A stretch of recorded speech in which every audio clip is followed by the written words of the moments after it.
በዘንድሮ ሰባተኛ ጠቅላላ ምርጫ ተሳታፊ የሆኑ የፖለቲካ ፓርቲዎች ምርጫውን አሸንፈው ለመውጣትና የተሻለም ተፎካካሪ ሆነው ለመቅረብ እቅዶችን ነድፈው እየተንቀሳቀሱ ነው። በዚህም አለን የሚሉትን አማራጭ ወደ ሕዝብ ለማድረስ የምርጫ ምልክትና ማኒፌስቶን እያስተዋወቁ ይገኛሉ። ሰባተኛው ሀገራዊ ምርጫ ማን ኢትዮጵያን ይምራ ከሚለውም በላይ ኢትዮጵያን ወዴት እንውሰዳት የሚለው የሚወሰንበት ምርጫ ነው ብንል ማጋነን አይሆንም።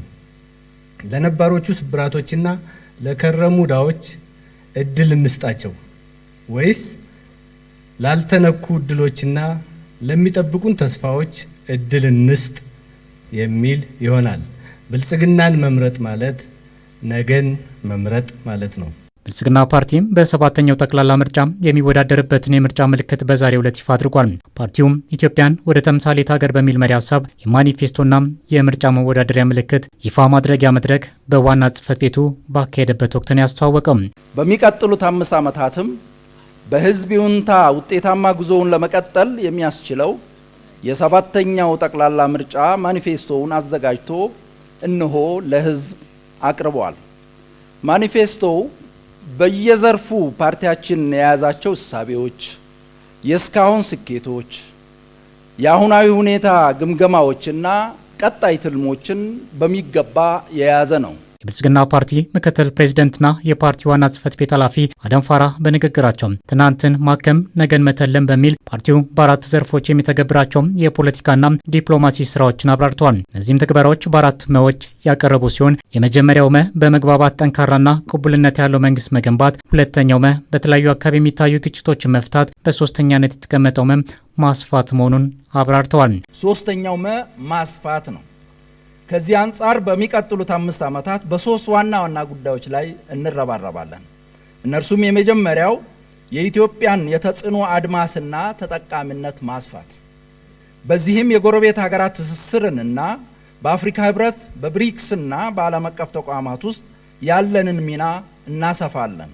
በዓለም አቀፍ የኃይል አሰላለፎች ውስጥ ሚዛንን በመጠበቅና የሁለትዮሽና ባለብዙ ወገን ግንኙነቶችና ትብብሮችን በማጠናከር በዓለም አቀፍ መድረኮች ያለንን ተሳትፎ ተደማጭነትና የጋራ ተጠቃሚነት እናሰፋለን። ሁለቱ ውሃዎች የኢትዮጵያ የፈተናዎቿም ሆነ የስልጣኔዎቿ መነሻ መሆናቸውን ታሳቢ በማድረግ አባይን በፍትሐዊነት የመጠቀምና አስተማማኝ የባህር በር የማግኘት መብታችንን ለማስከበር የጀመርናቸውን ጥረቶችና ያስመዘገብናቸውን ድሎች እናሰፋለን። በአራተኛ ደረጃ ያስቀመጡት ደግሞ መገንባት ሲሆን ይህም ዜጎች ሀገርን በአርበኝነት ስሜት በጋራ እንዲገነቡ የሚሰራበት መሆኑን አብራርተዋል። የፓርቲው ምክትል ፕሬዚደንት ተመስገን ጥሩነህ በበኩላቸው ብልጽግና ፓርቲ ከ6ኛው ጠቅላላ ምርጫ በኋላ በኢኮኖሚና ማህበራዊ ዘርፎች ላይ ባከናወናቸው ዘርፈ ብዙ ለውጦች ውስጥ ኢትዮጵያ ትገኛለች ነው ያሉት። ፓርቲውም ታሪክን ወደ ሀብት፣ ቅርስን ወደ እሴት የቀየረ ነው ብለዋል። ብልጽግና የተረከባት ኢትዮጵያ በአንድ በኩል ኢንዱስትሪዎቿ በፋይናንስና በፖሊሲ ችግር ተዳክመው ነበር። በሌላ በኩል ደግሞ ግስጋሴያቸው አዝጋሚ ነበር። ለውጡ ይህንን መዋቅራዊ በሆነ መልኩ እየፈታው ነው። የግሉ ዘርፍ ተሳትፎ የበለጠ በማበረታታት የፋይናንስ አቅርቦትን በማመቻቸት የፖሊሲ ማሻሻያዎችን በማከናወን የመንግስትን ድጋፍ ቅርብ በማድረግ ኢንዱስትሪያዊ ግስጋሴያችን ከኤሊ ወደ ፈረስ ፍጥነት ተሸጋግሯል። በሂደትም ብልጽግና ወደ ጀት ፍጥነት ያመራዋል። ብልጽግና ፓርቲ በሰባተኛው ጠቅላላ ምርጫ በህዝብ ይሁንታ በማሸነፍ ኢትዮጵያን ወደ ተምሳሌት ሀገር ማሻገር ግቡ መሆኑን በዚሁ ጊዜ አሳውቋል። በሰባተኛው ጠቅላላ ምርጫ ብልጽግና ፓርቲ 2 ዋና ዋና ግቦችን ለማሳካት ይሰራል። የመጀመሪያው ምርጫውን ሰላማዊ፣ ነፃ፣ ፍትሐዊና ታማኒ በሆነ መልኩ ማከናወን።